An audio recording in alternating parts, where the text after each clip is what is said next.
Bonjour à tous, bienvenue dans cette vidéo de crypto-monnaie ou plutôt de trading. Aujourd'hui, nous allons étudier une figure de trading, un pattern de trading très connu qui s'appelle le épaule, tête, épaule. On verra aussi le épaule, tête, épaule inversé.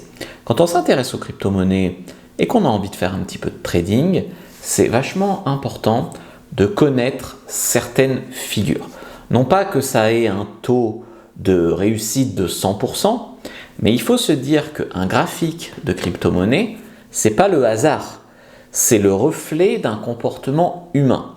Or, l'humain est grégaire. Vous savez que l'humain, même sur les marchés, il a sa psychologie, il panique, il vend de tous, après il rachète tous, même si c'est complètement con, il rachète plus cher.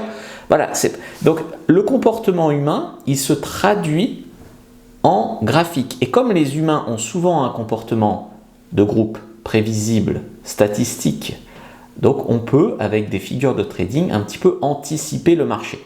Alors bien sûr, ça n'a pas un taux de réussite de 100%, mais il faut quand même se former à ça.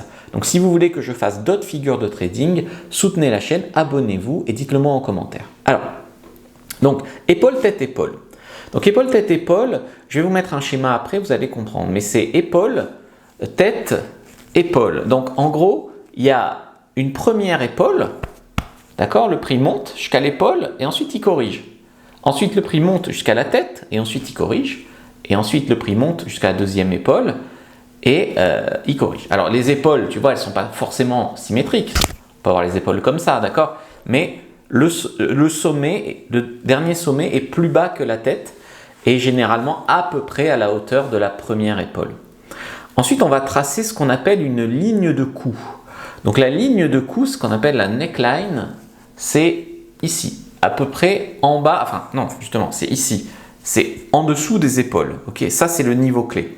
Donc quand le prix va casser le niveau clé, ok, la figure est validée. Donc dans le cas d'un épaule, tête, épaule, là on est sur un retournement baissier. Ok.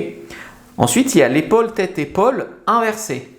Donc la ligne de coup, elle est en haut et on descend comme ça. Ok? Moi, j'aurais dit épaule, bite, épaule. Mais bon, chacun dit comme il veut. Ok? Donc, ça, c'est pareil. Le creux, dans ce cas-là, c'est inversé. Le creux est plus bas que la première épaule et ensuite la deuxième épaule à peu près au niveau de la première. Donc, quand tu as une figure comme ça ou comme ça, ok? C'est un épaule, tête, épaule ou un épaule, tête, épaule inversé. Donc dans le cas du épaule, tête, épaule inversé, quand la ligne de coup casse à la baisse, retournement haussier. Ok. Alors à quel moment est-ce qu'on vous conseille d'entrer? À la cassure de la ligne de coup. Donc généralement, tu as un chandelier de clôture qui le confirme. Alors, pour une épaule, tête, épaule classique, tu vas quand même mettre un stop loss au-dessus de l'épaule droite. Ok. Pour un épaule, tête, épaule inversé, sous l'épaule droite. Donc on se base en fait sur l'épaule droite pour mettre un stop loss. Okay. Un objectif de prix. Alors pour un objectif de prix, on va mesurer la distance en fait entre la tête et la ligne de coup. Okay. Et cette distance-là, on la reporte à partir du point de cassure. Donc je vais vous donner un exemple, vous allez mieux comprendre. Donc tu as une ligne de coup à 100. Tu as un épaule, tête, épaule, ok, à 120. La tête est à, par exemple, l'épaule 1 est à 110, l'épaule 2 est à 112 et la tête est à 120. Donc, entre la ligne de coup et la tête, il y a 20 €, d'accord, de 100 à 120. S'il y a une cassure à 100 €, par exemple, alors l'objectif baissier, c'est 100 moins 20, ça fait 80 €.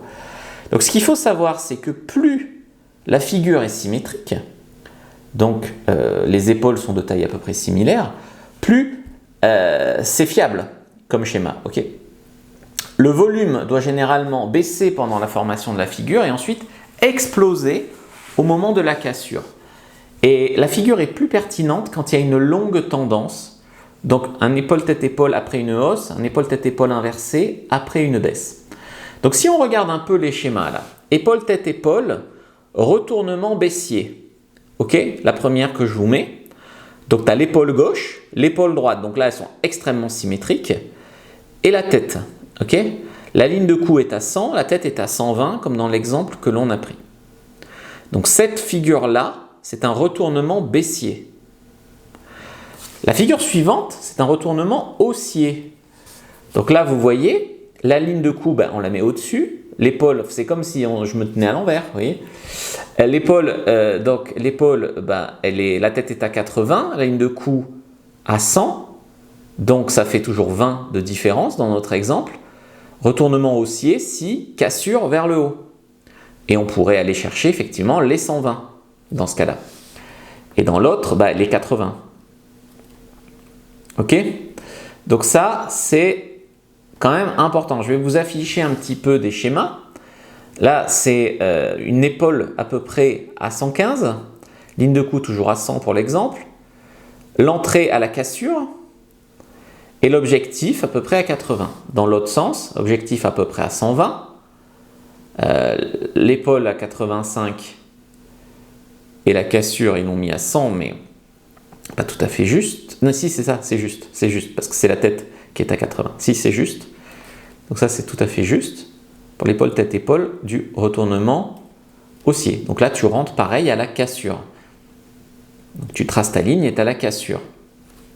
Donc dans un ETE classique baissier, tu rentres à la cassure de la ligne de cou vers le bas, un stop loss au-dessus de l'épaule droite et un objectif de tête moins ligne de cou.